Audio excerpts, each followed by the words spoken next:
There's no better way to learn history than from the people who lived it. And for years, Betty Reid Soskin, a.k.a. Ranger Betty, brought her invaluable perspective to work at the National Park Service, sharing experiences that otherwise would have been gone unacknowledged. What gets remembered is a function of who's in the room doing the remembering, Soskin, who turned 100 last fall, has said.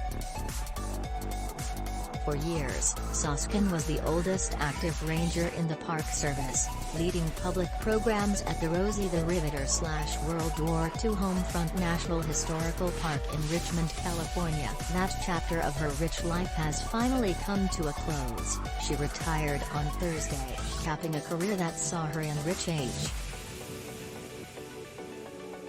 While Rosie the Riveter was the famous public face of women's industrial work during the war, Soskin literally had to create the space to tell stories like her own. That really is a white woman's story, Soskin said of the iconic bandana-wearing worker, in a 2014 interview with NPR. Soskin initially helped shape the historical park in Richmond through planning meetings. Then she worked with the Park Service through a third-party grant highlighting Black Americans' experiences during World War II. Her drive to ensure park visitors understand the broader context of the war effort, and the backdrop of racism and segregation, led to her accepting a temp position at age 84, and then a permanent job.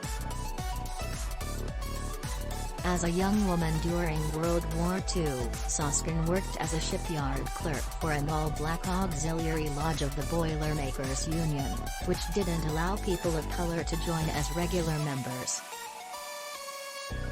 For added perspective, consider that Soskin's great-grandmother, who had been born into slavery in 1846 and lived to be 102, was still alive as her family's youngest members continued to cope with institutional racism, even as Soskin helped the U.S. war effort.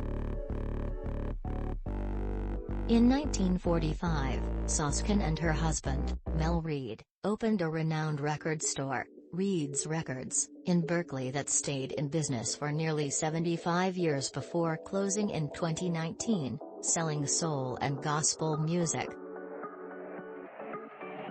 Soskin has lived lots and lots of lives, she told NPR in 2014, including writing protest songs during the civil rights movement and working for years in local politics.